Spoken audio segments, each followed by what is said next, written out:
The Danish and Greenlandic foreign ministers plan to tell Vice President Vance and Secretary of State Rubio during a White House meeting on Wednesday that Greenland is not for sale and will remain under Danish governance. The meeting comes after days of threats by Trump to use military force to seize the autonomous Danish territory. NATO too said it is discussing next steps to maintain security in the Arctic, while European Union countries are considering invoking the mutual defence clause of the EU treaty.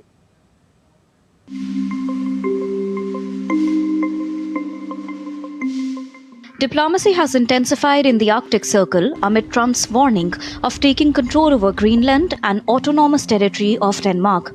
In a high-stakes attempt to lower the temperature, Danish Foreign Minister Lars Rasmussen and Greenlandic counterpart Vivian will meet US Vice President J.D. Vance and Secretary of State Marco Rubio in Washington on Wednesday. Meanwhile, taking a stricter stand, Greenland Prime Minister has categorically ruled out joining the US and said the Arctic territory prefers to be in a union with Denmark. He is now suggesting putting independence plans on the back burner for now. Greenland does not want to be owned by the USA. Greenland does not want to be governed by the USA. Greenland will not be part of the USA. We choose the Greenland we know today, which is part of the Kingdom of Denmark. Now we are faced with a geopolitical crisis, and if we have to choose between the USA and Denmark here and now, we choose Denmark, we choose NATO, we choose the Kingdom of Denmark, we choose the EU. This is not the time for internal discussion and division. This is the time to stand together and build on the community we know and we want. The sentiment was echoed by his Danish counterpart, while Trump strongly dismissed the remarks. Det har ikke været nemt. This is not just about Greenland or the kingdom. It is about not being able to change borders by force, not being able to buy another people, and it is about small countries not having to fear big countries. That is why we are clearly speaking out, and that is why many allies are doing the same, in the Nordic countries, in Europe, and in the rest of the world. Well, that's their problem. That's their problem. I disagree with him. I don't know who he is, don't know anything about him, but that's going to be a problem for him. Meanwhile, German Foreign Minister has said that both Greenland and Denmark should decide the future of the island. He should rather focus. Residents in Greenland's capital have also expressed support for remaining part of Denmark. Trump's administration has repeatedly claimed Greenland's strategic importance to US national security. While Denmark has ruled Greenland for centuries, the territory has gradually been moving towards independence since 1979. Denmark now faces growing pressure to bolster Arctic defences to counter geopolitical tensions. Danish Defence Minister plans to meet NATO Secretary General Mark Rutte in Brussels next week, with multinational NATO exercises in Greenland scheduled by 2026. Bureau Report, DD India. Meanwhile, French Foreign Minister Jean-Noël Barrot said on Wednesday that it will open a consulate in Greenland on February 6, a move that had been planned since last year.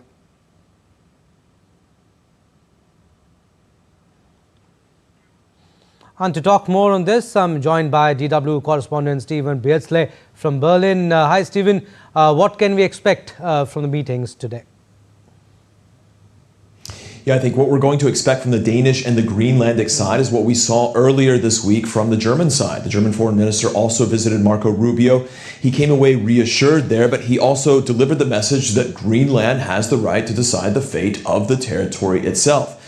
Now, depending on how receptive the American audience is to that, there could even be more constructive talks. We could imagine talks about NATO, the role that it might play on the territory, and that EU members might play in terms of producing more Arctic military resources, devoting more funds towards that issue in an effort to calm the US administration about their concerns.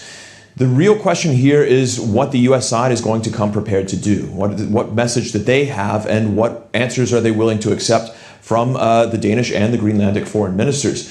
What's interesting is this was initially a meeting scheduled to take place with Marco Rubio at the foreign minister level on the Danish side, the Greenlandic side, and the US, all foreign ministers. And then Vice President J.D. Vance decided to join this meeting, and he's now hosting it. So we know again that whereas Marco Rubio has tried to calm tensions around this issue, especially around the aspect of a possible military intervention, we know that Vance represents the much more bombastic Trump-like side.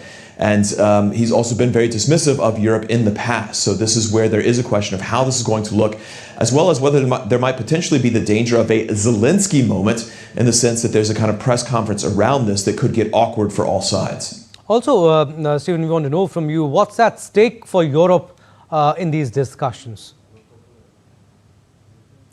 Yeah, from the perspective here in Berlin, also in Paris and other European capitals, you have to keep in mind that the past year has been incredibly damaging for the US-European relationship. If you look at the tariffs that have come into place, for example, if you look at the kind of contemptuous language that the US has used when talking about Europe, and it's wading into domestic politics, and then including just a few months ago, we had this national security strategy released by the US administration, which it warned that Europe was facing a civilizational erasure if it didn't overhaul its migration rules. So this kind of contempt with which the Trump administration has looked at at Europe and the EU, and especially a lot of that embodied not just in Trump, but especially in J.D. Vance, that's really become felt here over the past year. This issue over Greenland is seen as potentially more explosive because it cuts to the heart of NATO and the alliance between the US and Europe. So if there is any kind of military action, if there is any kind of coerced sale, then that really undermines the idea of an alliance between both sides. That would come at a time when Russia has rearmed, and there are a lot of concerns over here about those tensions with Russia. Finally, Europe also very concerned about what sway it has generally in the world, in a world dominated by major players like the US, like China. Right now, just look at Iran, the protests going on there, the promise or the kind of suggestion of US intervention coming up. The EU, meanwhile, an advisor or an observer there, and not really an advisor, which it would prefer to be in those kind of cases. Stephen, also, is there a way out of the current situation without critically damaging the relationship between the US and Europe? It obviously depends on the will of both sides. And we know from the past that there are constructive diplomatic solutions in these kinds of impasses.